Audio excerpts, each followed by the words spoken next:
제가 이 도둑맞은 자전거 처음에는 이 자전거 도둑으로 우리나라 소설하고 헷갈려가지고 좀 혼동을 줬어요. 그래서 뭐 찾아보는데 좀 애로가 있었는데 이 도둑맞은 자전거 내용을 쭉 보면 그 대만의 역사 자전거를 매개체로 해서 대만의 역사 그리고 그와 연관된 등장인물들과 연관된 이야기로 이제 풀어갔어요. 그리고 이 소설이 시대를 중심으로 가지만 현재와 과거를 이제 왔다 갔다 하면서 이게 약간 그 혼란감은 주지만 그래도 그 나오는 사람들을 중심으로 해서 이야기를 이제 만들어가는데 굉장히 짜임새 있게 잘 만들었다.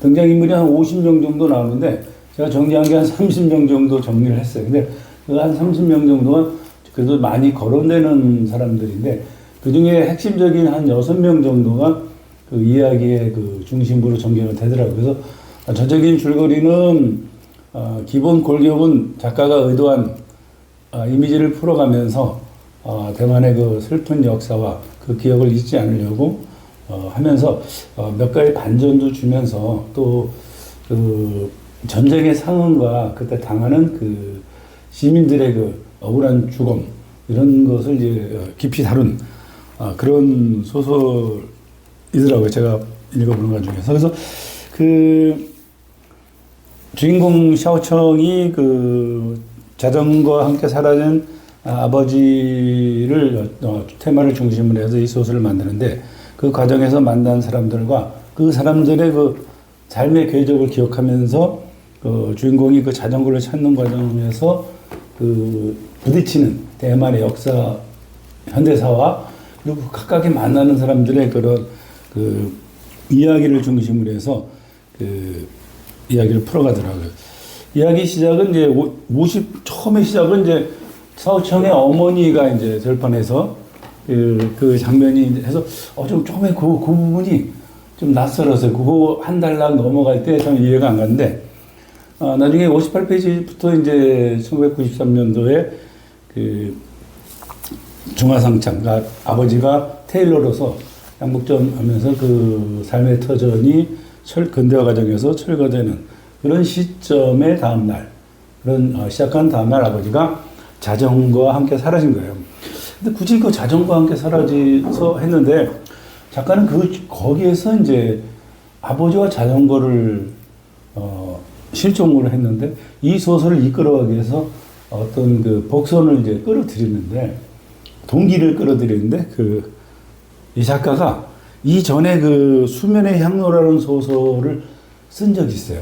그 소설에 자기 아버지와 지금 이야기 앞으로 전개될 이야기와 같은 이야기 어느 정도 대강은 같은 이야기를 풀어내요. 그래서 거기는 이제 양복점이 아니고 그 한 대만 소년이 일본 전우기 공장에 가서 부역을 하다가 종전 후에 이제 대만에 돌아와서 결혼을 해. 그리고 해서 전파사를 이제 운영을 하는데 전파사가 철거가 돼. 그때 이 소년도 그 소년이 싼낭인데 싼낭이라는 소년과 자전거가 사라지는 거야. 그래서 그렇게 소설을 썼는데 이 소설이 베스트셀러가 되는 게 아니고 월스트셀러가 되는 거야. 아주 판매가 안 된 거야. 그러니까 이제 별로 신경을 안 썼어. 그런데 어느 날 이 샤오청은 아버지에 대한 그 자전거에 대한 미련이 있어서 계속 자전거에 대해서 관심과 자전거 조립도 하고 수리도 해주고 이런 자전거에 대한 애착이 많이 있었던 관계야. 그런데 이제 어느 날 그 책을 읽은 수면의 향로라는 소설을 읽은 미미라는 한 여자 독자가 편지에 뭐라고 오냐면 샤오청한테 자기는 그 소설의 상징은 자전거인데 싼낭이라는 그 주인공이 아니고 자전거가 상징이라는데 자전거는 어디 있냐 그렇게 지를 물어본 거야. 근데 그 샤오청은 그 자전거에 대해 별 관심이 없었어. 그냥 자기 아버지에 대한 이야기만가 중심에서 한 건데 그러니까 이제 답변을 이제 뭐라고 하냐면 내가 다른 걸로 써서 당신이 궁금증을 해결해 주겠다라고 그냥 일단락을 짓지. 그런데 어느 날 다시 그런 얘기가 있은 이후에 그 아부라는 자전거, 아부가 아마 자전거 고물장소, 고물장소인데 내가 인물을 따로 정리해가지고 가끔 잊어버리면 인물란 가서 쫙 보면 돼. 그래서 이제 아부라는 그 고물장소가 샤오청, 그러니까 그 전에 아부와 샤오청은 굉장한 이제 관계가 있었지. 이제 샤오청이 자전거를 많이 고치고 막 하니까 고물장사인 아부한테서 많이 이제 재료를 사고 막 그랬던 것 같아. 그래서 아부한테 연락이 오는 거야. 샤오청, 네가 찾는 자전거가, 행복풀 자전거가 어디 있다. 같이 가보자. 그래서 이제, 자전거를 찾는 여행이 시작이 되는 거야. 이게 시작이 되는 거야. 동기는 그렇게 됐고, 그래서 이제 아부하고 남쪽에 가서 누구한테 가냐면, 원래 자전거는 찾으러 가는 거는 샤오청이 아부와 같이 또 자전거만 수집하는 전문가 샤오샤라는 사람이 있어.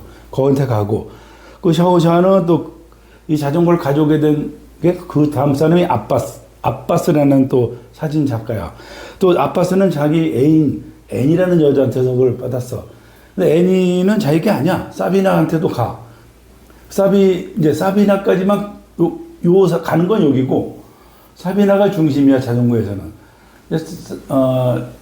이 샤오청의 아버지는 그 해변에서 무분대장이라는 사람과 해변에서 같이 이야기를 나누다가 자전거를 두고 가. 우리 집에다가 돌려주시오라는 주소도 안 가르쳐 놓고 글만 써놓고 가. 그러니까 무분대장이라는 사람이 그 자전거를 사비나한테 주는 거야.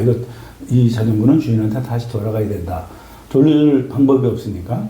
그 무분대장의 애인이 스즈코의 엄마가 애인이 있어. 그 애인을 통해서 스즈코가 통해서 사비나에게 줘. 그러니까 사비나가 얻은 단계는 2단계밖에 안 되는데 여기 찾으러 가는 단계는 5단계로 이제 가는 이야기야, 이게. 그 이야기 중에서 아부하고 같이 이제 자전거를 찾으러 가지, 이제. 찾으러 가는데 거기서 누가 뭐냐면 아빠스를 만나. 아빠스라는 사진작가. 중국 사진작가인데 이 아빠스의 아버지는 이제 그 원주민이야. 여기서 이제 굉장히 이해하기 어려운 게 중국에 보면 성인이 인종이 외성인, 본성인, 그다음에 원주민, 호산족하고 저쪽 해주는 여러 가지 그 종류가 되게 많더라고. 여기가 대만을 중심으로 작은 섬에 또 인종들이 많은 거야. 그게 하다못해 일본 오키나와하고도 연결이 돼가지고 이 라인에 그래서 특이하게 생긴 사람들이 많대. 그러니까 하여튼 그런 사람들이 이제 나오는데 그 아빠스를 통해서 이제 굉장히 많은 이제 이야기들이 가요. 여기서 이제 대만의 우리는 일제시기라고 그러고 일치시기라고 나오더라, 번역을. 그래서 일본군이 군사용 자전거를 사용한 울륜부대를 창설해서 그 북미얀마 숲을 통해서 싱가포르를 점령하는, 원래 싱가포르는 그 영국이 점령하고 있었는데 그것을 이제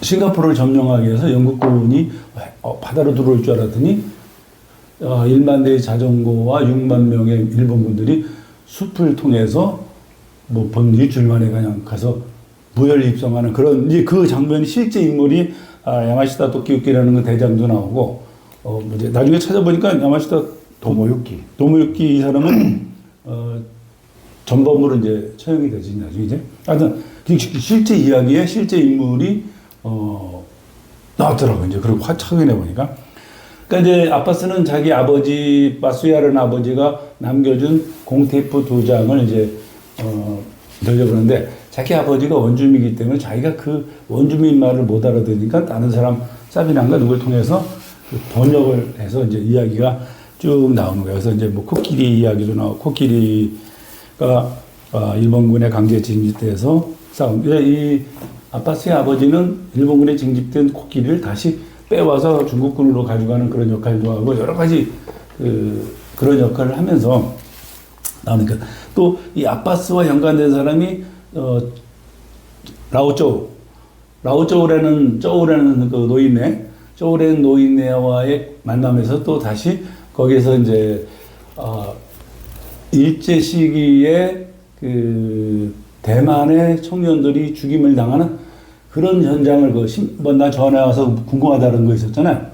그 지하실로 들어갔는데 그 벌거벗은 시신과 상처난 시신, 몸이 없는 시신 이런 거를 이제 발견한 체험을 하지. 그 장면에서는 환상적인 장면이라고 봤는데 나중에 그거에 대한 정답이 어디서 나오냐면 그 437페이지 쪽에 가면 뒤쪽에 가서 100페이지 넘어가가지고 뒤쪽에 싸우는 편지를 보낸 거에 내용이 있어. 무분대장이 편지를 보낸 내용 중에 굉장히 장문의 편지 내용에 그 부분이 있죠. 그거 좀 이따가 얘기해보 이제. 거기 실제가 안 보였었잖아요.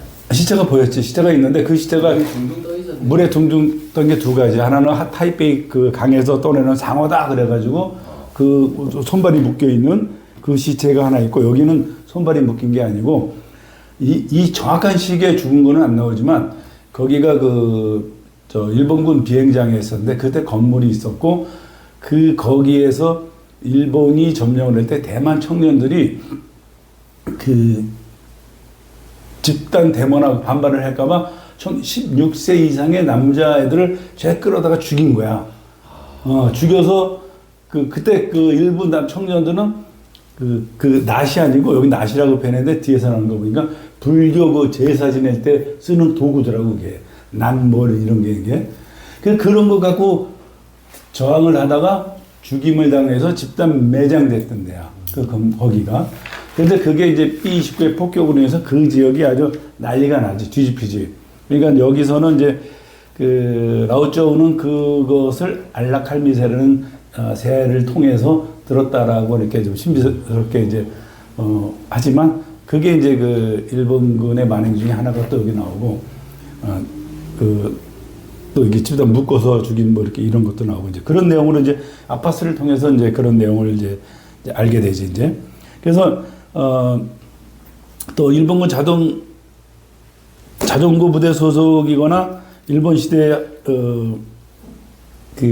협력해서 원주민들이 대만 나중에 종전에 대만에서 살면서도 주변으로 밀려나는 그런 이제 애환도 이제 같이 여기서 나타냈고, 그다음에 여기 포인트는 이제 여기서 내가 이 책을 그런 내용으로 가서 아파스를 통해서 가고, 그다음에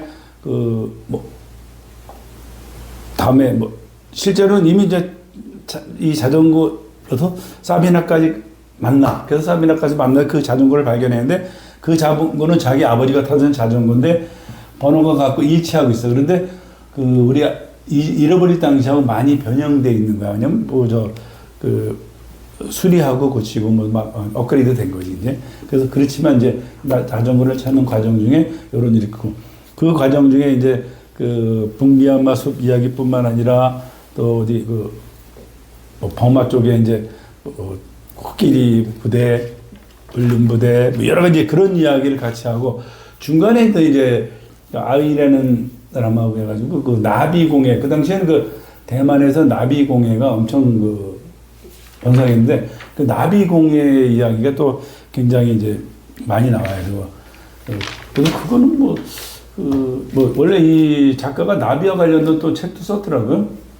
그래서 그 내용이 이제 들어가 있고, 또 여기 좀 인상적인 거에는 이제 아버지와 무분대장이 가오슝 해변에서 이야기를 하다가 아버지가 이제 사라지는데 거기에서 이제 이 소설에는 뭐라고 나냐면 무분대장은 편지에 뭐라고 쓰냐면 이 자전거는 이 원주민에게 돌아가야 된다. 그게 이제 359페이지 나오더라고요.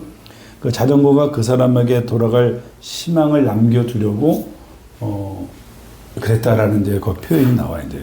그리고 그래서 이제 애니의 친구 이거는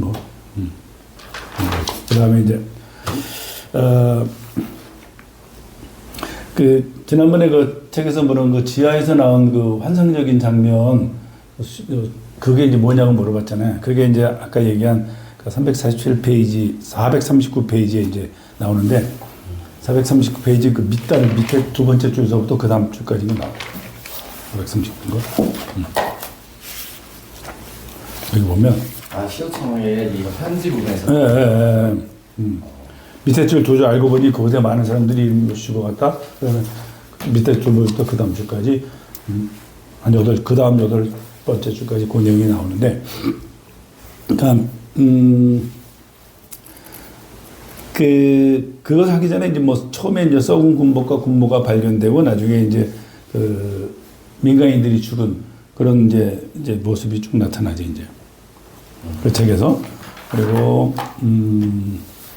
그럼 이제 우리가 이 소설을 읽으면서 그 샤오청의 아버지는 왜 죽었을까 이제 궁금하잖아요 그것도. 죽진 않았잖아요. 네? 사라진 거지. 왜 자꾸 죽었다고? 어디서는 죽었다고 계곡에서 발견됐다고 그랬던 것 같은데. 아, 그 나비. 아버지 나비 잡으러 다니는 아버지가 나비 잡다가 부자 잡다가 그거 내가 그걸 찾아보니 그럼 좋겠다. 그건 좀 나비잖아. 나비 잡던 그 아이의 아버지가 돌아가신 거고. 근데 나 근데 근데 그 샤오청의 아버지가 사라진 이유가 어디 나오냐면 그 441 그것도 편지 내용에 나와. 암시를 줘. 그 무분대장과의 만남이 몇 페이지요? 441페이지. 441. 그 거기에 보면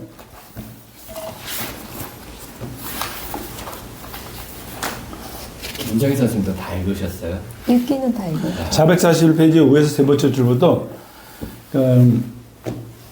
샤오청의 아버지나 바스와나 라오쩌 모두 같은 감정을 가지고 있을 거다. 모두 뾰족한 가시 같은 것에 가시 같은 것이 몸에 남아있던 사람들이라고 생각했어요. 그들은 아주 긴 세월에 걸쳐 그것을 하나씩 뽑아냈지만 마지막 하나가 남을 때는 오히려 그걸 더 찔러 넣었다. 내가 보기에는 그 샤오청의 아버지는 그 무분대장을 만남으로 인해서 무분대장은 중국군에서 일단 중국군의 국민당에서 이래서 이를 밀려온 거고 자기는 그 반대인 일본군에 부역했던 사람이었던 거지. 그러다 보니까 그런 감정이 있지 않나. 나는 이제 그렇게 생각한 거지, 이제. 그래서 자기가 그런 오랜 세월의 식민지, 우리도 이제 부역한 사람들은 이제 그런 죄의식이 있잖아요. 그런 죄의식에서 쭉 지나왔는데, 무분대장과 만나면서 약간 여기서 맞은 거, 마지막 하나가 남았을 때는 오히려 그걸 더 찔러 넣었다라는 것으로 인해서 아마 그런 그 자책감이라든지 그런 마음 때문에, 아버지가, 사라지지 않았나. 나 이제 그렇게 내가 이제, 추정을 이제, 그러지. 그리고, 그러면 왜, 아버지는 자전거를 남겨뒀을까? 그리고 소설에서는 이 자전거가 과거 현재를 이어주는 매개, 굉장히 상징성을 많이 있기 때문에, 여기에서는 굉장히 중요하게 다뤘기 때문에 나도 중요하게 생각해 주는 거지. 내가 만약에 사라진다면 우리 아버지가 사라졌다면 자전거까지 그걸 두고 가든지 말든지 뭐 중요한 게 아니거든. 사람이 중요하지. 그리고 자전거에 대한 그렇게 뭐 중시하지 않는데, 그래도 이 소설은 자전거를 했으니까, 자전거가 이 책에서 중간중간에 이걸 뭐라 그래? 이거 까먹게 나오는 거를 이런 부분에서 자전거를 하는 걸 보니까, 자전거는 대만의 그 상징적인 경제의 상징적인 존재이고 또 대만의 사람들의 그 당시엔 굉장히 교통수단이었고 또 그 경제의 핵심이었지만 또 부의 또 상징이었고 여러 가지 복합적인 요소가 있더라고요. 그래서 이 자전거가 이 소설에서는 대만의 과거와 현재를 자전거는 달리는 것만 목적이 아니라 그 현재와 과거를 이렇게 달리면서 연결시켜주는 것으로 해서 자전거를 찾는 것이 잊혀진 과거를 찾는 것이다라는 그런 이제 연결 요소가 아닌가 이렇게 제가 이제 한번 봤어요. 그래서 좀 멋있는. 그리고 또 종전의 타이베이 철교 아래 전쟁이 끝났어. 철교 아래 그 단수이강에 팔다리가 묶여서 이렇게 떠내려간 사람들이 나와. 그러니까 이것도 샤오청의 아버지가 사라지게 된 원인이 될 수 있어요. 왜냐면 이때 그 팔다리가 묶여서 이게 죽은 거, 그때 스즈코의 아버지도 죽은 것 같아, 이때. 여기 도설에 보면 스즈코 아버지가 이때 이걸 봤는데 상어다 하고 봤는데 사람들이 탁 묶여서 엎드려서 이렇게 등을 본 거야, 등을 이렇게. 그러니까 이게 부역자들이야. 그러니까 대만의 온 국민당들이 이런 부역자들을 그 시역소에서 수직고의 아버지가 시역소에서 근무를 했거든. 그러니까 부역자들을 죽이지 않나. 그렇죠. 그러니까 그때도 샤오청의 아버지는 살아났어. 그러니까 이제 그래서 아마 겨우겨우 살았는데 이제 아마 무분대을 만나면서 또 이제 재밌는 문구가 몇 개가 있는데 사람이 죽을 때는 물건을 버려 죽은 사람이 안 버리고 가면 가족이 버리지. 자, 우리가 이제 뭐 물건들을 많이 모아놓고 좋아하고 이제 많은 사람들은 정리할 줄 모르는 사람한테는 아주 인상적인 이야기고 또 림보도 나오고 맨 마지막에 림보로 나오고 우리 지난번에 단테의 신곡 제 1원이 림보 아니야 림보 하나님을 믿지 하나님이 없어서 하나님을 믿지 않고 간 사람들이 가 있는 지옥의 첫 번째 세계 거든. 그래도 사람들이 참 대만의 선량한 사람들이 죽는 모습을 딱 한마디로 등잔불이 꺼지듯이 죽었어라는 그 표현이 끝에도 나오고 중간에도 한번 나오는데 끝에도 한번 나오더라고. 근데 국어사전을 찾아본 거는 한번 찾아보면 천공이 여기 나오더라고. 하나님이 천공. 우리도 천공을 해서 나라가 뒤집힌 판인데 천공이 여기 한문으로 천공. 공인공자에 하늘천자. 천공이 그래서 찾아보니까 410페이지에 나와. 하느님이야 절대자. 그렇구나. 지금 많이 나오는 그 사람 천공이 똑같은 이름인가 보다. 절대자야 하나님이고. 그다음에 맨 마지막에 샤오청의 엄마가 이제 치매가 걸려서 병원에 입원해 있는데 샤오청이 자전거를 가지고 병원으로 가. 그러니까 엄마가 샤오청 아들이 자전거 탄 모습을 이제 치매 걸렸는데 보고 그 모습을 보고 야 누군지 네 아버지 닮았다 그런 장면 이런 건 가슴이 아픈 말이야. 그래야 내용은 그런 게 이제 전체 다시 한번 정리하면 자전거를 찾는 과정에서 샤오청이 고물상어른 아부를 만나고 아부와 같이 자전거 수집가 샤오샤를 만나. 샤오샤를 만나서 다시 아빠스를 만나서 아빠스를 통해서 많은 이야기가 전개돼. 또 아빠스는 다시 아빠스 애인 애니를 만나고 그 다음에 애니를 통해서 자전거를 가지고 있던 사비나를 만나지 이제. 그래서 사비나의 엄마가 또 나비공에 가고 뭐 이거 나비 얘기도 많이 나오고 그 다음에 이제 사비나를 통해서 그 무분대장과 그 스즈코 이런 이야기가 쭉 나오고 그래서 내용은 이제 그렇게 정리돼서 찾으러 가는 건 이렇게 찾으러 가는데 나중에 거꾸로 보면 굉장히 간단한 그런 내용 그렇게 쭉 정리하니까 소설 전체는 이제 이해하겠더라고. 여기까지. 잘 고생하셨습니다. 제대로 내용을 이제 이해하지 않으시면 주인공 이름까지 해서 스토리를 연기시키기 어려운데 열심히 읽으셨어요. 이 주인공 진짜 정리했잖아요. 주인공을 쭉 적었지 뭐 일본군 대장서부터 찾아봤어. 진짜 근데 실제 인물이고 그러더라고. 저는 이렇게 결론을 내렸는데 우밍이 제 작가 이름이 우밍이잖아요. 우밍이 방식의 대하 소설이다. 대하 소설. 역사를 다 꿰뚫는 대하 소설. 제가 좋아했던 대하 소설은 한강이라는 소설이 있어요. 그렇죠. 예. 그리고 뭐 태백산맥, 그다음에 뭐죠 우리 아리랑, 요새 뭐 많이 장길산, 토지, 요새 많이 그다음에 뭐 그해 5월, 뭐 지리산 그런 이제 사실은 제가 좋아했던 건 자세히 살펴보는데 우명희 선생의 이 책을 읽으면서 매우 좋았던 부분은 이데올로기적으로 내가 너무 치우쳐져 있었구나라는 생각을 하게 만들어졌어요. 이 사람은 자전거 하나로도 대하 소설을 쓸 수 있는 걸 보여줬다고 해서 제가 굉장히 흥미를 느꼈던 것 같아요. 그렇지만 결국에는 건조하게 담백하게 이데올로기 싹 빼고 모든 건 다 거쳐. 이 소설은 이데올로기는 싹 빼고 그래서 말씀하신 대로 첫 장면에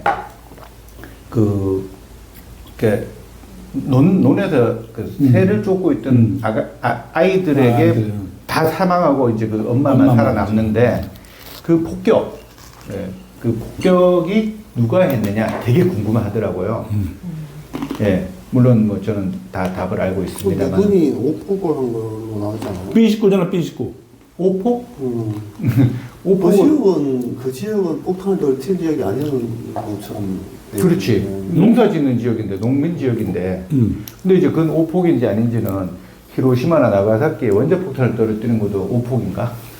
거기가 민간인 거주 지역이다. 이 말이지. 어제 이제. 아니, 근데, 그래서 저는, 이 사람의 이 소설 쓰기는 21세기에 가장 적합한 형태다. 우리 과거에 이데올로기 중심으로 소설을 썼던 한 형태에서 이 우명이가 이제는 이데올로기 빼고 이데올로기는 읽는 사람들의 연령대별로 읽는 사람이 해석해서 집어넣는 것이고 그것이 아니라 아까 말씀 잘해주신 대로 자전거를 연결해서 자전거 체인 바퀴하고 브레이크처럼 이 모든 부품이 하나의 완결성을 가지고 착 흘러가는 모습을 이 사람은 그려냈다. 근데 저도 자전거를 왜 여기다가 모티프로 했을까 생각을 많이 해봤는데 오늘 설명을 들어보니까 좀 이해가 되네요. 네. 그리고 자전거는 대만에서 매우 중요한 산업 중에 하나지 않습니까? 예, 그건 또 나중에 좀 더 이야기하기로 하고. 그래서 저는 이 많은 사람들을 다 엮어서 결국 거꾸로 보면, 그렇게 해서 이렇게 돼서 이렇게 된 거네. 아까 이야기하신 대로 아버지가 왜 집을 나갔을까? 저는 그걸 이해하고 나서 이 소설이 더 값지게 느껴지더라고요. 이해했다고? 그렇지. 그래? 네. 아까 설명이 나왔어. 나왔어. 나왔어. 그리고 우리 한강에 그 작별하지 않는다라는 작품 그 토론에서는 많이 안 했지만 그 소설에 보면 새에 대해서 잘 설명을 하고 있거든. 결국 거기서 핵심은 새 때문에 제주도에 내려가는 거거든. 그리고 새를 묻어주고 새가 나오고 뭐 이렇게 하는데 이 사람은 야 나도 새 알아. 알라칼미새. 야 난 나비도 알아. 나비 내가 쫙 대만이 나비가 아열대 지역이니까 나비가 많아. 그리고 새도 엄청 많아. 근데 이 사람은 나는 하나 더 정말 대만적인 동물 하나 넣을 거야. 코끼리. 코끼리 묻지. 리왕. 그래서 저는 코끼리 어메이가 리왕이야.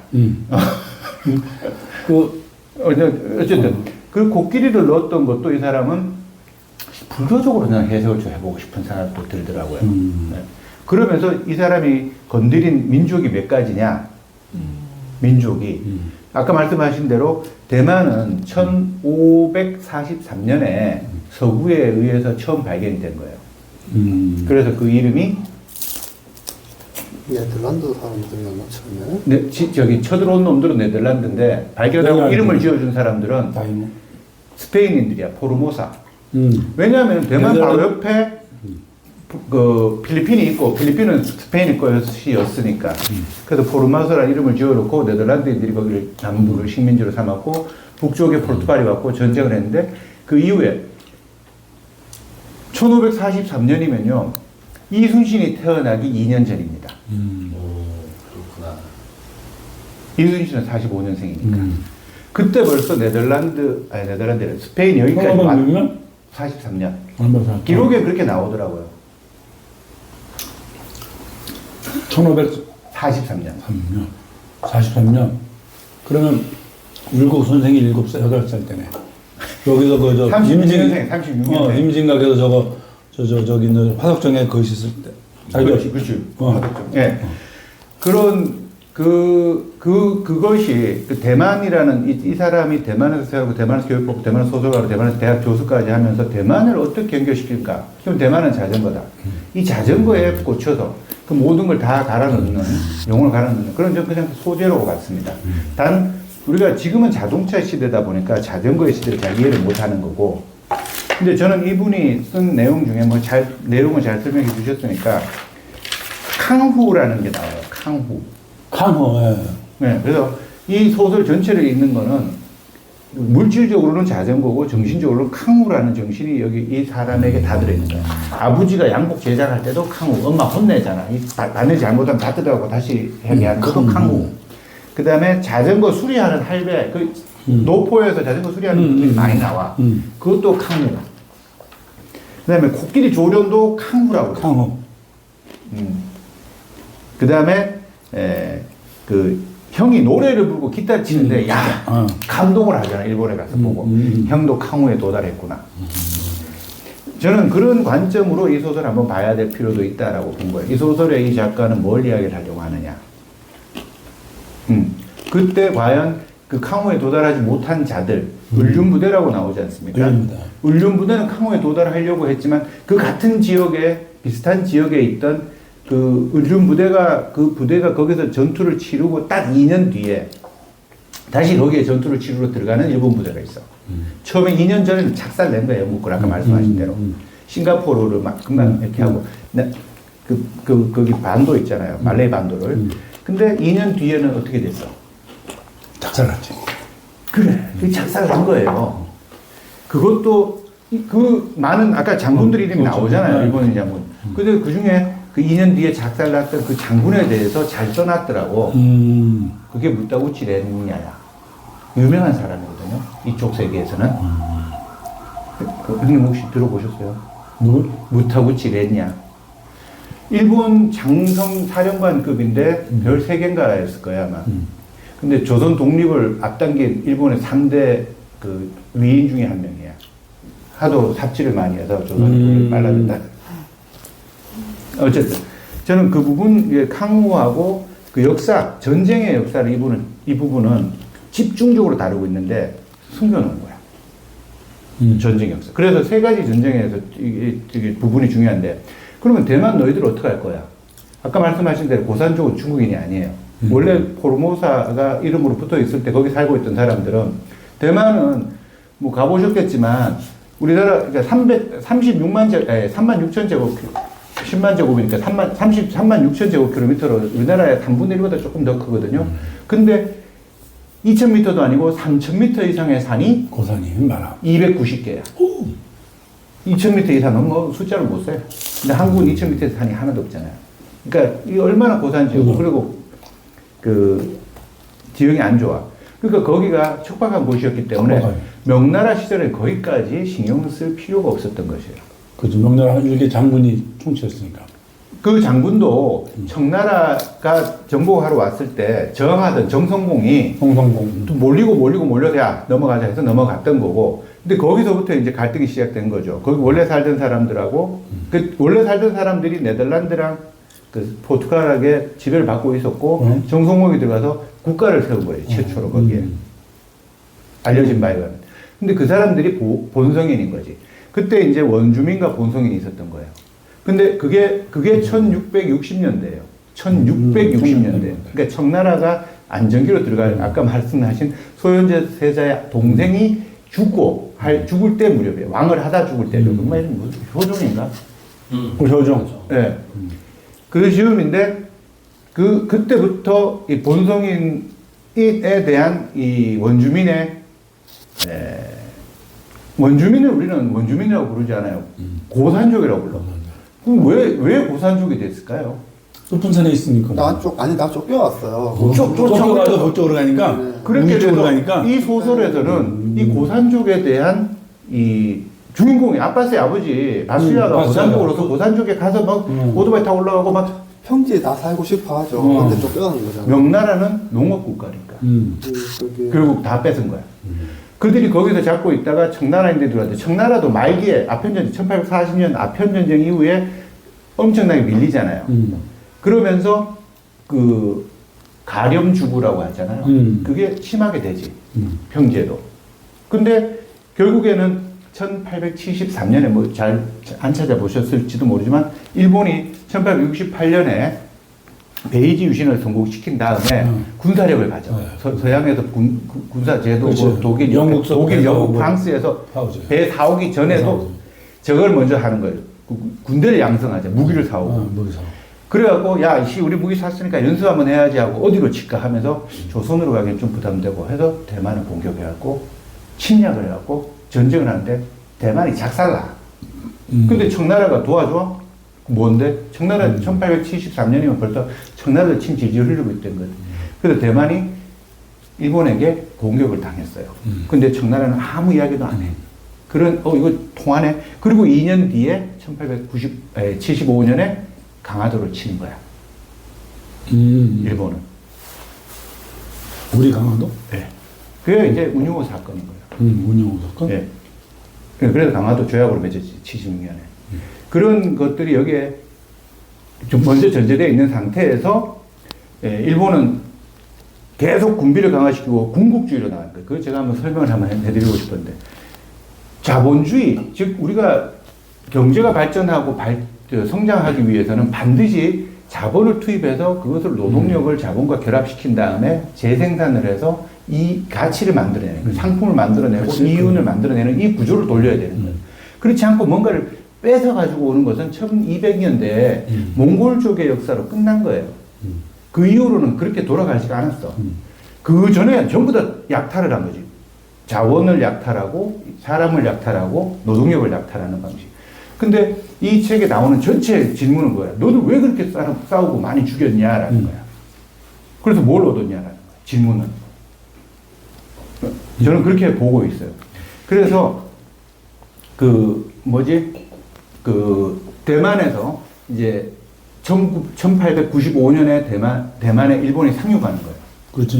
저 신문에서 그때는 이미 청나라는 거기서 엄청나게 저걸 한 거죠. 착취를 하고 있었어. 개발, 발전시켜주기보다는. 왜냐하면 중앙정부에서 멀리 떨어진 지방정부니까 거기 있는 지배자가 절도사든 무슨 도지사가 왕이야. 얼마나 뺏어 먹었겠어. 조선의 말기하고 똑같은 거야.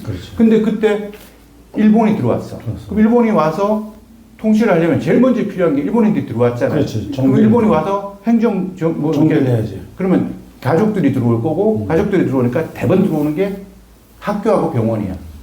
대만인들이 볼 때. 그전에는 어이없는 이유로 죽었던 사람들도 병원에서 살 수가 있는 거지. 대만인들의 생각에 일본은 청나라하고는 격차가 엄청 나는, 차이가 나는 그런 일본이 95년에 들어온 거예요. 그 일본에 대한 긍정적인 생각이 들었어요. 그럼 일본은 들어와서 어떻게 했냐? 본성인하고 고산족을 분리 이간을 시키는 거야. 누구를 우대해 줬을까요?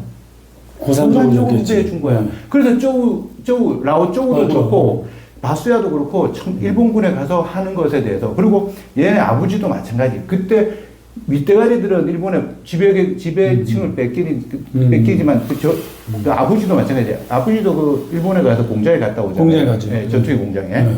그런 것처럼 그런 사람들에게서는 전쟁을 통해서 직접 죽이지는 않았더라도 그 전쟁을 수행하기 위한 과정 속에서는 대만에게 좋은 일을 많이 해준 거지. 그런 이야기가 나오는 거죠. 보여줘야 돼. 다음 식민지가 될 조선에게. 야, 일본이 들어오는 게 좋은 거야. 사실은 저는 그 부분을 굉장히 집중적으로 배웠거든요. 1900년대부터 1910년까지 딱 10년 사이만 딱 보자. 그러면 조선에서 볼 때, 조선의 기존 지배체제, 물론 고종은 살아있었고, 명성황후는 죽었지만, 민비는 죽었지만, 그 상태에 민씨들 세력부터 해서, 많은 세력들이 있었는데, 그들이 조선의 기존 시스템을 유지하는 게 하층민들 입장에서, 또는 중산층 입장에서, 아니면 농민들 입장에서, 아니면 지방에 있는 말단 관료들 입장에서, 과연 조선의 시스템을 계속 끌고 가는 게 유지하는 게 나을 것이냐, 아니면 선진국이 엄청난 선진국, 미국, 일본, 프랑스, 독일과 맞짱을 뜨고 비슷한 청나라를 한 방에 박살내버릴 거거든요. 청일전쟁에서. 러시아도 박살내고. 러시아는 이제 그 중간에 04년부터 박살을 냈으니까. 그렇게 들어왔던 일본의 시스템을 받아들이고 우리한테 유리하냐. 그래서 제가 그러니까 식민지 근대화론의 토론을 같이 한번 해보자는 거예요. 그거에 선택을 해야 된다. 우리 뭘 선택할 거냐는 거예요. 우리가. 그걸 이 사람은 묻고 있는 거다. 그러면서 우리가 당한 것을, 그러니까 우리가 당했다는 표현도 안 써. 그냥 라오쪼우가 공항에서, 근데 나는 그거는 잘 이해는 못 하더라고. 라오쪼우가 알라칼미세가 죽은 군인의 영혼이야. 학도병이라고. 학도병이자. 그래, 어느 날 학도병이냐는 거야. 그 걔가. 일본인 학도병이냐, 대만 학도병이지. 그건 대만 학도병이지. 일본인 아닌가요? 난 일본이라고. 그러니까 일본 학도병. 일본 말로 하냐고 물어봤지. 일본 학도병. 일본이었죠. 일본. 왜냐면 안락사가 일본 말을 해요라는 질문을 했으니까. 그 부분이 여기서는 이 사람이 정말 아까 말씀드린 이데올로기를 싹 빼버리고 정치적인 생각을 싹 빼버렸지만 그 학도병에 대해서는 좀 나오거든요. 영혼에 대해서 그 상황에 대해서 공군 비행장 옆에 그 학도병 중에 질문은 조선인도 많았어. 근데 그들이 일본인 조선인이 있었고 대만인도 있었겠죠. 근데 엘리트들이었겠지. 비행기 조종을 배워야 되니까. 근데 그들이 다 어떻게 됐는지 혹시 역사적으로 아세요? 거기가 일본 특공대가 있거든요. 가미가제니까. 그리고 여기가 폭격할 때가 가미가제 보내고 폭격당하던 왜냐면 그때 일본 44년 말이야. 특공대가 있던 자리라 그랬으니까. 그렇죠. 바로 특공이 있던 네. 자리. 그거야. 그 표시였어요. 그러니까 그들의 그걸 그 환상적인 부분이죠. 물속에 들어가서 그거를 저는 이해를 못하겠어요. 두 번 내려가도. 그냥 그러니까 그게 뒤에 439페이지에 그게 암시가 나온다니까. 근데 앞부분에 보면 나오는데 앞부분에 보면 시간이 정확히 딱 흘렀다라는 거 나오거든. 산소통은 1시간밖에 못 가는데 예, 그 부분은 이따가 잠깐 좀 제대로 읽은 분한테 또 이야기 드려요. 그래서 좀 이야기를 해줬는데 고산족이 있고 혹시 남 변호사님 오늘 28일인데 228 사건 들어보셨어요? 네, 나 찾아봤지. 비상경 그게 1947년이에요. 국민당 비상경 네, 1947년 2월 28일에 몇 명이 죽었어요? 대만인이? 그것까지는 안 나왔고 3만 명이 죽었어요. 3만 명. 네, 기업연회에서 3월 8일 날 제주도 4.3하고 똑같은 거야. 그 3월 8일 날 유혈진압을 했네요. 네. 결국에 장제스가 들어온 무분대장의 군대들이 들어왔을 때 본성인은 다시 외성인과 경쟁 관계에 놓이게 되는 거죠. 그래서 작살난 거지. 다 죽여버린 거야. 아까 이제 뭐라고 하셨죠? 부역자. 예, 부역자든 아니든 일본 치하에 95년부터 45년까지 딱 50년 있었잖아. 50년 동안에 있었던 사람들을 뭐 정리하는 과정이기도 하고 폭력적인 과정이 있었죠. 예, 저는 그 부분을 그렇게 보고 그렇지. 강조드리고 싶은 부분은 아까 말씀드린 무타구치 렌야의 그 전투가 그 인팔 전투거든요. 인팔 전투. 몰라가. 이 책의 첫 번째 은윤부대는 싱가포르를 장악하는 그 전투고 두 번째 그 린 왕이 어메이로 해서 이렇게 되는 곽기는 그 전투는 그 유명한 인팔 전투예요. 인팔 전투에 3만 몇천 명의 그 사령관 그 무타구치 렌야가 44년이니까 일본의 자원이 완전히 바닥난 거예요. 고갈할 때지. 근데 뭐는 해야 되는데 지금 미군이 또 중국군이 계속 이제 그때까지 중국에 들어간 그 일본군하고 중국 그러니까 청나라가 아닌 만주 사변이 아닌 중국 정규군과 일본 정규군이 전쟁을 일으킨 게 1937년이에요. 그게 7월 7일 노부고 사건이라고 하죠. 그걸 일으킬 때 그걸 일으킨 사령관이 아까 말한 그 놈이야. 무타구치 렌야야. 그리고 그날부터 1945년 9월 2일 휴전협정에 아니면 항복을 했던 8월 15일까지 죽은 중국 대륙에서 일본인에 의해서 죽은 중국인만 몇 명이냐? 3,800만 명. 그러겠지. 3,800만 명의 조선 인구의 1.5배야. 죽은 사람만. 그 남경 대학살도 나온 거. 30만 명밖에 안 돼. 그것밖에 안 될 정도야, 그것도. 그것도. 예. 근데 이 책에서는 그걸 감정을 싹 빼고, 야, 너들 일본에, 그 인팔 전투에서도 미군의 지도를 받던 중국군이 그 자리에서 죽은 사람만 스틸웰이라고 인팔 전투 한번 찾아봐요. 이 책에서는 인팔 전투라는 이름도 안 나오고. 안 나오지. 그렇지만 그 인팔 전투에 대해서 그 코끼리에 막 슝슝슝슝 총알이 달아고 코끼리 빼앗기고 이 자체가 전부 다 인팔 전투예요. 미국과 영국은 특히 미국은 일본군 100만 명이 중국에 있었어요. 37년부터 45년 해방될 때까지. 그래, 중일전쟁이 37년에 났으니까. 네. 그때 이 군대를 빼서 태평양 전쟁으로 내려오면 미군이 많이 죽는다 이거야. 그러니까 일본군을 대륙에 묶어놔야 된다. 묶어놓기 위해서는 장제스가 항복을 하면 안 돼. 그러기 위해서 그렇게 하려고 그렇게 항복을 못하게 하려고 장제스한테 엄청난 물량을 들이대. 그게 버마로드예요. 해안가는 다 일본이 다 먹었기 때문에 하이난부터 싱가포르부터 밑으로 다 먹었잖아요. 상하이부터 그거는. 그러니까 그 그러니까 버마의 북쪽으로부터 영국의 식민지 인도의 식민지 버마의 또 소수민족 카렌족 그 버네이가 그 곡기 조종사야. 그래요. 그러죠. 비네이구나. 여기서 소수민족이가 이제 버마를 통해서 나온 거야. 버마. 너들 버마도 잘 알아야 돼. 라는 걸 저는 느꼈다는 거야. 그래서 그 비네이가 자기는 코끼리를 잘 운전하고 막 코끼리 소리를 들어야 되고 막 소리를 낮춰가지고 막 쫙 해야 돼. 이런 것으로 묘사되고 진지하게 나오지만 결국에 그 사람이 왜 뭔 억한 심정이 있어서 일본군으로 싸우고 있잖아요.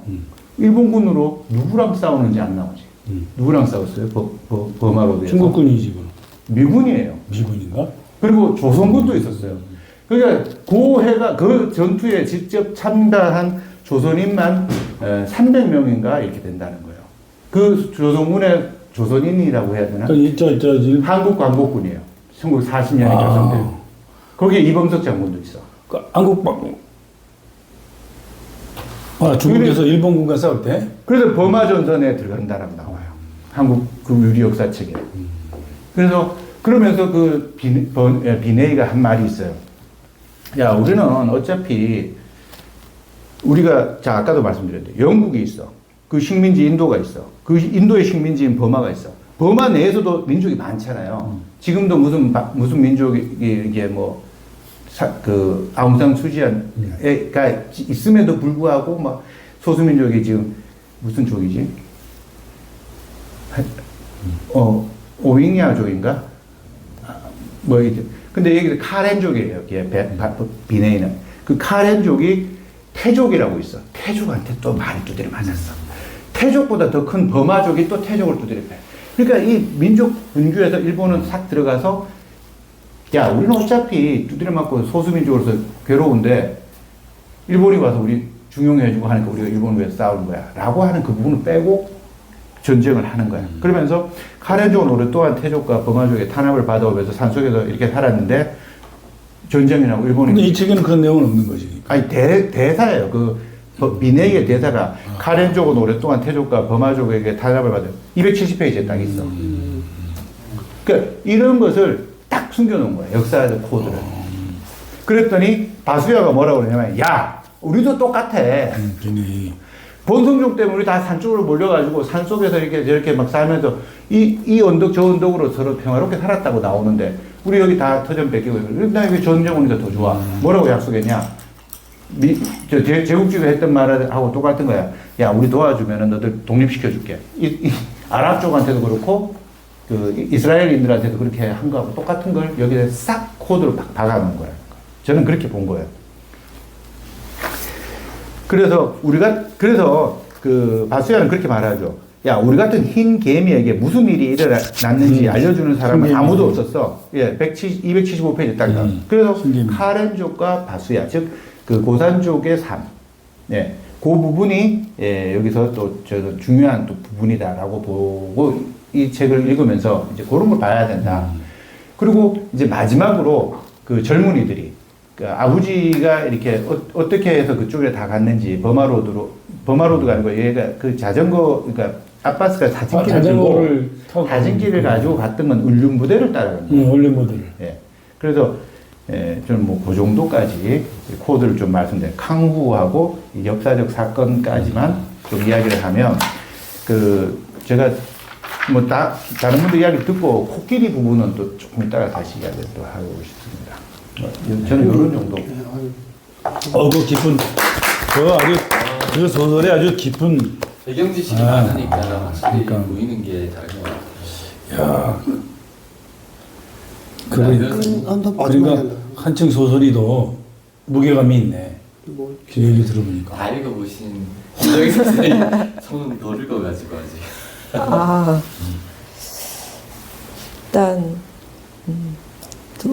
일단 정리를 다 해주셔서 한번 내용을 다시 한번 리마인드하고 역사적으로 이제 저는 이제 역사적인 거를 못 찾아볼 여력이 없어서 그냥 줄거리만 아까 읽었다고 말씀드렸잖아요. 근데 그러면서도 제가 읽으면서 느꼈던 건 아까 이데올로기를 쏙 뺐다고 말씀하신 것처럼 그 난징 그 학살 그 책 있잖아요. 거기서와는 다르게 얘는 좀 편안하게 읽기는 했으나 그 책과 다르게 여기는 아까 많은 민족과 그 아버지들 그 많은 등장인물들이 나오잖아요. 근데 입장이 피해자 입장만이 아니고 아까 자기 민족을 위해서 그 일본군을 도운 것처럼 그러니까 각각이 그 전쟁에서 피해자이자 가해자 이런 식으로 이제 구분할 수 없게끔 그렇게 할 수밖에 없게끔 이해할 수 있게 이 사람이 자전거를 찾는 그 과정에서 만나는 사람들이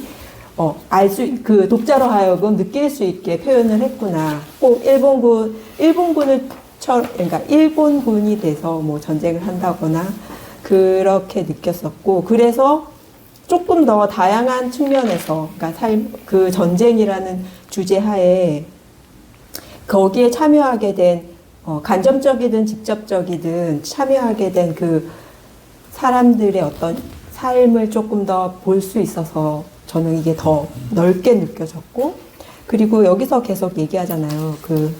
얘기하는 게 있어요.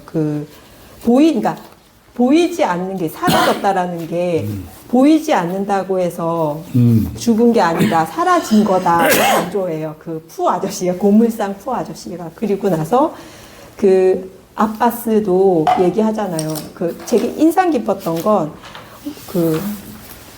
그렇게, 그러니까 전쟁이 직접 있었을 때가 아니고 그게 좀 한층 좀 떨어져서 이제 그거는 그 사람은 좀 간접적으로 따라가면서 보는 거잖아요. 그래서 거기서 오는 좀 괴리감을 느꼈었던 것 같아요. 그거를 계속 얘기하더라고요. 그런데 이 주인공이 자전거를 처음에는 이제 보이는 아빠가 없어졌어. 자전거가 사라졌어. 그래서 자전거를 찾는 그냥 단순히 보이는 것에서부터 추적했지만 점점점 알아가면서 보이지 않는 것들을 봤었던 것 같아요. 예를 들어서 코끼리 얘기 잠깐 하면, 코끼리가 아무것도 느끼지 않을 거라고 생각했지만 코끼리가 굉장히 전쟁과 함께 많은 피해를 입은 그 상처를 가지고 있는데 그걸 기억하고 있고 그걸 고통받는 그 내용을 되게 표현을 하면서, 그러니까 뭔가 보이지 않는다고 해서 그런 요소들이 없는 건 아니다. 근데 그거는 이 아들이 그 아버지를 쫓아가면서 그걸 계속 느껴가는 것 같아요. 그리고 마지막에 저는 이게 카무라고 생각이 들었는데,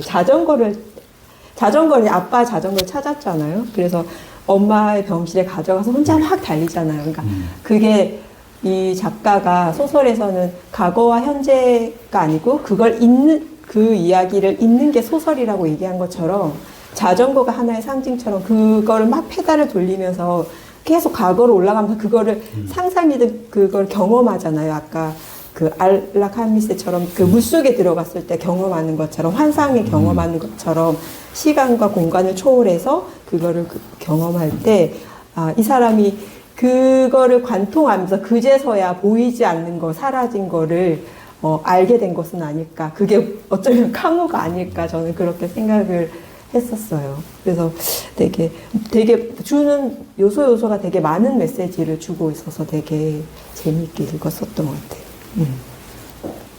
그렇습니다. 좋은 관점이네요. 보이지 않는 거하고 사라지는 거, 보이지 않을 뿐이지. 근데 여기서 계속 코끼리 얘기가 되게 인상적이었던 게 말하는 것 중에 몸집이 다르면 이 동물의 흐르는 시간도 다르다라고 얘기하면서 거의 상대성 이론을 얘기하는 것처럼, 그러니까 보이지 않는 이유는 상대적으로 그 사람에게 시간이 흐르기 때문에 그런 것은 아닐까라는 생각을 하게 됐습니다. 네. 좋습니다. 고맙습니다. 제가 말하고 싶었던 부분들 있잖아요. 그러니까 소설에서 이 작가가 나타내고 싶었던 거 있잖아요. 그 부분 되게 많이 공감 가는 걸 말해준 것 같아요. 저도 그 부분을 좀 강조하고 싶었거든요. 근데 이제 그런 부분은 여기 압축된 부분이 있어요. 그건 일단 말하고, 일단은 이 소설은 이제 뒷부분에 읽어보시면, 작가의 말을 읽어보면, 이 소설을 구상하고 직접 쓴 데 이제 출판하기까지 한 7년 정도 걸린 것 같아요. 그러니까 이거를 자기가 그 전에 썼던 소설을 해서 연장을 하긴 했지만, 이 소설을 쓰기 위해서 자전거를 뭐 사서 수리도 해보고 조립도 해보고 뭐 여러 번 해봤잖아요. 그거부터 시작해가지고 나비에 대해서 뭐 연구가도 찾아가고 서적보고 또 그거에 대해서 감수를 받고 연륜부대에서 조사를 하고 또 코끼리에 대해서 연구를 하고 그거에 대해서 딱 자기가 표현했을 때 마지막에 또 다 학자들 찾아서 다 점수를 받거든요. 그러니까 이 사람은 이 소설을 이렇게 우리가 뭐 상상하거나 지어내는 정도가 아니고 엄청 오랫동안 자료를 수집해서 스토리 여기 나온 등장인물을 통해서 연결하는 거는 소설에 가깝지만 그 배경은 좀 다 대부분 이제 사실에 기반을 시키려고 많이 노력을 했더라고요. 그리고 제가 이제 줄거리는 다 얘기했을 때 됐는데 여기 보면 일본군이 이제 보면 이제 일본군의 전쟁 마수야라든지 좀 이런 사람들이 일본군 편에서 전쟁에 참여했던 부분에 대해서 그냥 이렇게 일본군이 침략자로서 잘 됐다 잘못됐다라는 말을 하지 않았고 중공군이 이제 무분대장이 이제 그 입장에서 코끼리 부대를 이끌고 이제 코끼리 부대를 이기고 데리고 가는 거에 대해서도 그게 뭐 나쁘다 좋다라고 얘기를 하고 있지 않지만 난 그래서 여기서 근데 사실을 있는 그대로 표현한다고 생각했어요. 근데 제가 이 얘기를 도서토론을 하면서 지금 가만 들으면서 생각을 해보니까 제목을 다시 한번 보게 됐거든요. 이 제목이 도둑 맞은 자전거야. 그러니까 도둑 맞은 자전거고 여기 보시면은 여기 요 절자가 이 도둑 맞는 절자거든요. 그러니까 실자는 뭐 잃어버린 실자고 뭐 이게 이 지금 우리가 쓰는 한자가 의미가 정하지 않을 수는 있지만 어쨌든 단차 실절기. 어쨌든 이거는 도둑 맞은 자전거거든요. 근데 다들 이제 공통적으로 이 소설을 읽으면서 이 자전거의 역할은 과거 현재 연결해주는 매개체일 수도 있고 대만의 사람들이 있잖아요. 생계수단 또 발전의 그 대만을 상징하는 뭐 이렇게 경제수단 뭐 이런 것도 나타내고 또 그 샤오챈의 아버지를 보면은 이 자전거가 엄청나게 중요하고 뭐 갚은 거였잖아요. 아버지도 자전거 같이 사라졌고 그러면은 이 자전거는 아버지의 어떤 부신과도 비슷한 거라고 볼 수도 있는데 그러면은 이 도둑 맞은 그 표현 속에 이미 이제 여기 소설 내용은 담담하게 썼지만 그 대만 사람들이 입었던 피해가 제목에 그대로 다 드러나 있지 않나라는 생각이 들었어요. 그러니까 이 토를 들으면서. 그러니까 뭐 자전거 도둑도 있을 수 있는데 도둑 맞은 자전거의 추억이라고 할 수도 있는데 도둑 맞은 자전거거든요. 그래서 그 속에서 결국은 대만의 역사라든지 대만 사람들의 목숨이라든지 대만 사람들의 삶이 파괴되고 도둑 맞았던 그 부분들이 그냥 도둑 맞은 자전거라는 표현 속에 녹아 있지 않나라는 생각이 좀 들었어요. 그리고 그 코끼리의 등장에 대해서는 그 당시에 이 전쟁을 통해서 죽은 사람들의 어떤 영혼을 달래주는 역할을 코끼리를 통해서 했잖아요. 이제 그 보여주려고 코끼리에 대해서 되게 뒤편에 너무 많은 분량을 이제 코끼리에 대해서 설명하고 코끼리가 어떻게 영적인 이제 동물인지를 표현하고 있잖아요. 그리고 이제 그 부분이 이제 273페이지에 보면 그 비네이가 이제 도망가다가 총에 맞아갖고 죽는데 그 273페이지에 보면은 그 비네이의 영혼이 다 빠져나갔다. 하나씩 연기처럼 나무 구멍을 빠져나갔다. 내가 이 세상 가장 큰 구덩이에 서 있고 모든 빗물들이 다 구덩이 속으로 흘러도는 것 같았다. 나는 하루 종일 비네이가 코끼리를 이 때를 부르던 그 소리로 비네이를 배웅했다라는 거 있잖아요. 그래서 이 표현하고 뒤에 나와서 코끼리 설명하고 이렇게 연결하는 거 보면 그 당시 전쟁을 통해 죽었던 많은 사람들의 영혼을 달래주는 그런 그 영화 같은 코끼리의 소리지 않았나 싶은 그런 걸 그래서 이 사람이 되게 섬세하다. 소설가로서의 어떤 섬세한 부분을 엿볼 수 있었던 게 좋았고 그 다음에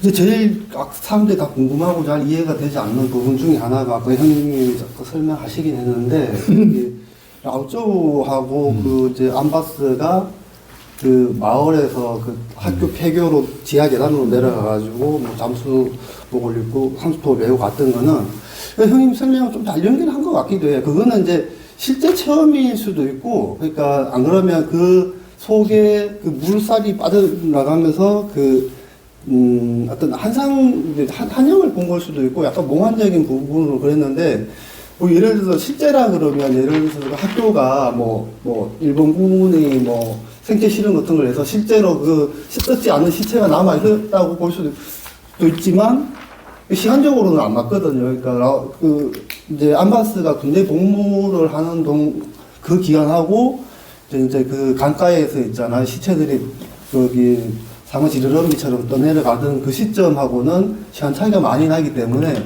그 시체라고 시간적으로 바로 보기 좀 힘든데, 이제 그거를 이제 한영이라고 생각하면은 그 부분하고 연결이 되는 것 같아요. 그래서 형님이 설명했던 부분이 어쩌면 그 맞지 않나라는 이제 생각이 좀 들어서 그렇게도 해석할 수 있겠구나라는 생각이 들었고요.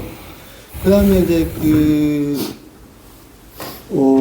아버지가 이제 사라진 거에 대해서는 그게 계속 이제 그 어떤 여운처럼 남잖아요. 그래 자전거는 찾았는데 왜 얘는 아버지는 찾지 않을까? 아버지는 찾지 않을까? 그렇죠. 아버지는 찾지 않았거든요. 그래서 아버지가 만약에 살아있다고 믿을 수도 있잖아. 근데 아버지는 찾지 않고 자전거를 찾았는데, 그리고 아버지가 왜 사라졌는지에 더 이상 뭐 의문을 갖거나 뭐 이렇게 하는 그 부분이 없거든요. 소설 내용에서. 그래서 이제 형님 아까 그 얘기해줬던 그 441페이지 있잖아요. 뭐 샤오천의 아버지, 바수야, 라오쩌 모두 뾰족한 가시 같은 것이 몸에 남아있었던 사람들이라고 생각했어요. 라고 하는 부분 있잖아요. 마지막 하나가 남았을 때는 오히려 그걸 더 찔러 넣었죠. 이 부분이 있는데, 그러니까 예를 들어서 이 사람들이 그 전쟁을 경험하면서 했잖아요.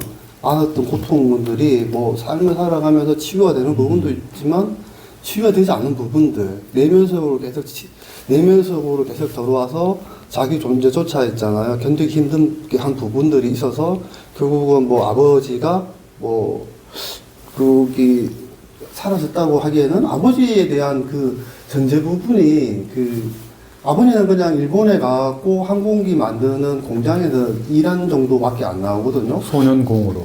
그런데 그 부분 가지고 아버지가 그게 입은 상처 때문에 사라졌다라고 이렇게 연결하기 좀 힘들더라고. 하여튼 그 부분은 여전히 저는 이제 이해가 좀 잘 안 되는 부분이기도 하고, 어쨌든 그게 이제 어떤 소설을 읽으면 먹먹하고 좀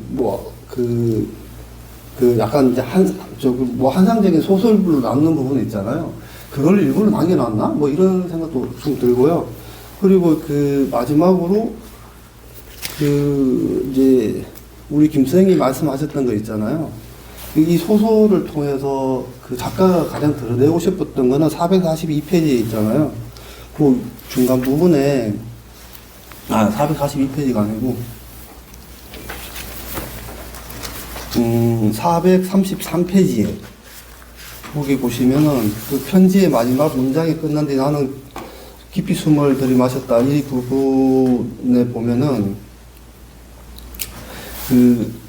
그 이야기는 언제나 우리 자신의 과거부터 현재까지 어떻게 흘러왔는지 알 수 없는 그 순간에 존재한다. 그러니까 우리는 알 수는 없지만 계속 그 순간에 과거 현재까지 흘러오고 있는 거고, 어째서 시간에 마모되고도 여전히 겨울잠을 자듯 어디선가 살아있는지 처음에는 이해할 수 없지만 귀 기울여 들어보면 이야기는 늘 깨어나 숨결을 따라 우리 몸속에 들어온다. 그리고 바늘처럼 척추를 따라 머릿속으로 들어간 뒤 때로는 뜨겁게 또 때로는 차갑게 심장을 찔러댄다.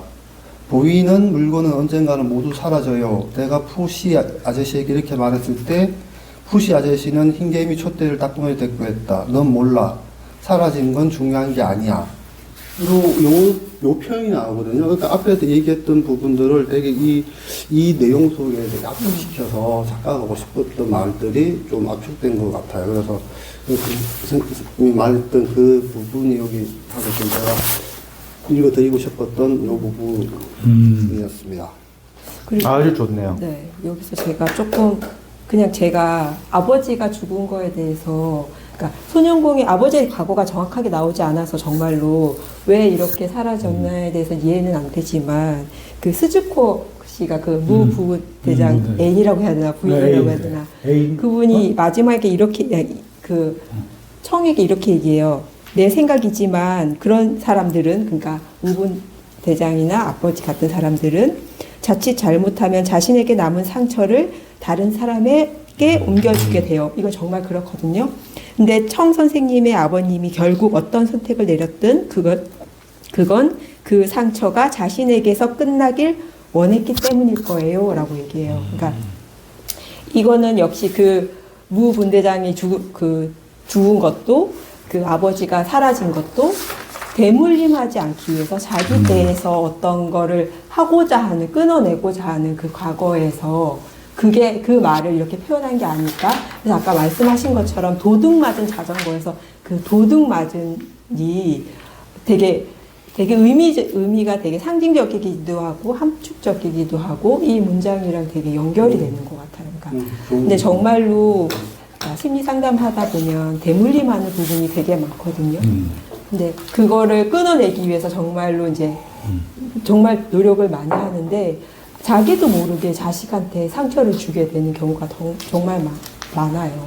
근데 그거를 여기서 너무 탁 꼭 집어서 얘기해서 저는 이제 이게 너무 와닿아서 아버지가 왜 사라졌냐라는 의문을 가지실 때 저는 이렇게 생각해요라고 말하고 싶었어요. 그 부분도 좋은 것 같아요. 아까 형님 지적해 주신 나는 죽었다고 생각했기 때문에 더 이상 의심이 없었어. 그 짱나라. 저는 지금 258페이지까지 읽었는데 아버지가 죽었다고 생각하고 아예 거기 관심을 안 갖던데 그 얘기가 나오더라고요. 네. 그래서 제가 얘기하면 되나요? 네. 저는 어쨌든 다 못 봐가지고 지금 258페이지밖에 안 읽어서 책 내용은 다 얘기해 주셨고 좀 바깥에서 좀 얘기하자면 김소장님이 지금 책을 쓰고 계시잖아요. 책을 쓰시는 분으로서 이 책의 구성과 감동이죠. 이게 정말 잘 썼다고 생각하세요. 네. 이 세계관이, 그러니까 실질적으로 이 사람이 정말 준비도 너무 많이 했고 너무 탄탄해서 이 세계관에 그냥 빠져버릴 수밖에 없게끔 너무나 촘촘해가지고 이게 뭐 실제로 사실을 바탕으로 했지만 그 외적인 부분은 정말 너무 구조를 설계를 너무 잘했거든요. 아, 그래요? 그리고 여기서 이렇게 나오잖아요. 그 아버지 이걸 쓰게 된 배경에 대해서 그 질문을 받았잖아요. 메일로. 근데 거기서 얘가 그래요. 소설가로서 사실을 숨겨둔 부분이 있고 허구로 지어준 게 있는데 일부러 자기의 그 진실은 밑에 몰래 숨겨두는데 그거를 들킨 것 같다라고 표현하는 부분에서 나는 되게 감동받았던 것 같아요. 이 사람이 얼마나 그거를 촘촘하게 설계했고 그 밑에 어떤 내용을 담기 위해서 노력을 했고 그 문장에서 저는 되게 와닿았던 것 같아요. 그러니까 이게 하나의 작품으로 만약에 우리 독서 모임에서 이게 정해지지 않았다면 이거를 서점에 가서 이걸 좀 보고 샀겠냐? 샀겠어요? 그러니까 이 책이 있는지도 몰랐는데. 그렇죠. 그러면 책 많이 읽으신 형님하고 그 국장님께서는 이게 책을 읽으면서 진짜 재밌다. 어떻게 그 사람이 쏙 빠져들게 썼을까 이렇게 느끼셨어요? 네, 재밌었어요. 아, 그렇구나. 네, 왜냐면 네. 그 내용도 내가 잘 모르는 거지만 그래도 그 이야기가 그 진부하거나 지루하지 않고 장면도 자꾸 바뀌고 처음에 조금 이제 왔다 갔다 헷갈리긴 했는데 이 등장인물서부터 대강을 정리를 한번 쑥 하고 보니까 굉장히 재밌더라고. 아. 마치 나 이런 생각을 해서 야, 등장인물만 조금 죽이면 영화로 만들면 좀 재밌겠다고. 응? 그 형을 여러 번 읽으셨다고 하셨잖아요. 저는 그렇게 재밌었어요. 저는 이 사람에 대해서 비판을 좀 하려면 저기 혹시 일본에서 노벨 문학상을 2번 받았는데 누가 받았는지 혹시 아세요? 형님 몰라요. 몰라요. 설국을 썼던 누구 이름 뭐야? 설국 쓴 사람. 이름까지는 기억을 못하겠네요. 그자가 68년인가에 받았고 90년대 후반인가에 그 다른 분이 한 명 받았고 그 다른 분 받은 분이 얼마 전에 돌아가셨어요. 근데 이제 그 두 번째 받은 분이 노벨 문학상 수상 억셉트 스피치를 하면서 첫 번째 받은 분을 엄청 씹어대는 거야. 저는 그 부분에 주목했는데 왜 그러냐면 두 번째 받은 분은 제가 봐도 지성인이야. 진짜 이 공정하게 세상 역사 이 균형 감각을 가지고 있는 사람인데 이 사람이 왜 첫 번째 사람을 씹어댔냐? 저렇게 보수적이고 극우적이고 수구적인 자에게 왜 노벨상을 주었고 그 사람이 가와바타 야스나리야 첫 번째 받은 놈이 그 자가 그 다음에 일본의 어떻게 일본을 이끌고 가고 노벨상 받았다 해서 우쭈쭈 해주면서 어떻게 일본을 분열시키고 했는지 보란 말이야. 그럼 결국 두 번째 받은 사람은 어떻게 되냐? 후익 집단의 살해 위협에 살 수밖에 없었다는 거야. 진실을 이야기하는 건 그렇게 어렵다는 거야. 그런 사람만이 노벨상을 받아야 된다는 게 제 생각인 거예요. 한강처럼. 한강이 지금 얼마나 우익 집단에게 불편함을 줄 수 있겠어. 물론 한강의 소설은 그런 두 번째 받은 사람에 비하면 정말 보들보들하게 썼어요. 한강 소설의 내용에 그게 없어, 이 사람처럼. 그럼에도 불구하고 그 두 번째 이 일본인, 그리고 전 세계에 있는 노벨 문학상을 받은 자들은 대부분 그런 위협에 놓여 있을 정도야. 아니면 이민을 가야 되거나 망명을 가야 될 정도야. 그래야 노벨상을 받을 수 있어. 왜? 그 시점의 문제를 정확히 집어서 진실을 이야기할 용기가 있어야 되고, 그럼 반대파들이 불편하고 싫거든. 이 책은 그런 의미에서 보들보들해. 이쪽도 저쪽도 아니고 내가 그런 면에서는 그래요. 제가 이야기하는 점은 이 자는 의도적으로 그랬는지 아니면 그 사람의 한계인지 몰라도 역사 의식이 전혀 없어. 총알에 맞아 그 피를 흐리는 코끼리의 그 구멍은 잘 알고 폭탄을 맞아갖고 들판에서 별을 지키던 아이들이 죽는 것에 대해서도 일절 이야기가 없어. 그리고 그 모든 역사 전부에 대해서 이쪽도 저쪽도 다 그걸 쫙 빼는 게 의도였다면 인정. 그렇지만 캉우라고 제가 눈여겨봤던 이유는 이 자가 결국 그 극보수주의의 서열화에 경쟁을 시켜서 공부 잘하는 자가 대만도 마찬가지거든요. 좋은 대학이 있고 우리 서열화시키고 공부 잘하는 자가 더 높은 뭔가를 가져가는 것에 대해서 아주 자연스럽게 이 책에서 녹여냈기 때문에 어떻게 이 사람이 만약에 멘부커상 최종 라운드까지 갔던 사람인데 1등은 못 됐는데 2등까지 하고 말았던 사람인데 거기까지 왔던 것까지는 인정하겠지만 정신이 썩었다. 저는 그렇게 판단합니다. 근데 지금 이 대만 이 작가는 젊은 작가잖아요. 그러면 이제 대학 교수예요. 그러니까 젊은 작가니까 저랑 비슷해요, 나이가. 그 이데올로기라는 거는 그 나라의 그 사상적인 그 현재 위치를 얘기하는 거지 이제. 왜냐면 이제 근데 지금 대만과 일본과의 관계가 어때서 가장 좋단 말이에요. 그죠? 지금 이제 중국과 대만이 이렇게 되고 대만과 미국, 일본이 마치 우리가 지금 일본을 상대하는 거는 우리가 일본과의 관계는 거의 특별한 관계고 굉장히 적대적인 관계. 근데 대만하고 지금 일본의 관계는 굉장히 우호적인 관계예요. 그런 속에서 일본과의 아마 그런 거가 고려되지 않았을까? 그래서 아니, 저는 일본과 대만 이런 걸 따지는 아니요, 지금 여기 보면. 네, 이 대만과 일본을 따지는 그래서 게 약하게 아니라 쓰지 않았나? 대만인이든 일본인이든 전쟁을 하고 쓸데없이 사람을 죽인 자들, 자기들의 부를 노리기 위해서, 증식시키기 위해서 침략 전쟁을 일으킨 것에 대해서 한마디 말을 못한다라는 이야기가. 아니, 아무튼 그게 이제 일본과의 그런 거죠. 전 시대에. 결국에 은륜부대 싱가포르, 그러니까 은륜부대 이야기를 하자면 싱가포르인들 입장에서, 말레이시아인들 입장에서 은륜부대가 해방군이었거든요. 특히 버마 이야기는 제가 오늘 못했는데 버마에 아웅산이 있어요.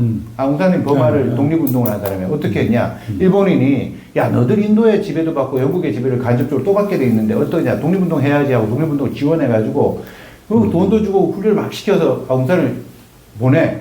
그리고 아웅산이 일본이 버마를 침략해서 영국과 인도군이 패배하고 중국군도 패배해 나갈 무렵에 독립이 된단 말이야. 독립적인 위치를 놓이지만 그게 아웅산 마음대로 되냐고. 일본의 지배를 받는 거지. 그래서 아웅산은 금방 죽어요. 32살에 죽어. 여기서 굉장히 순수한 질문이 있어요. 꼭 그렇게 이데올로기적인 비판의식을 가져야. 아니, 저는 이데올로기적 비판을 하는 게 아니라 무엇이 사회를 구성하고 무엇이 사회의 올바른 길인가를 이야기해요. 일본과 대만, 한국과 일본, 중국과 대만 이런 게 아니라 사람은 어떻게 살아야 하는가라는 무슨 문제의식을 가져야 되느냐. 저는 이 사람은 의도적으로 그 모든 걸 쭉 빼고 사회라는 개념 자체가 없이 전부 다 개인적으로 보는 거야, 이 사람. 아니, 그러니까 모든 책이 그렇게 써야 되냐고. 이 책도 그렇게 써줘야 되냐고. 아니, 써줘야 되는 게 아니라 제 관점으로 볼 때는 그런 걸 어디쯤 나올까를 기대를 하면서 봤는데 전혀 안 나오더라.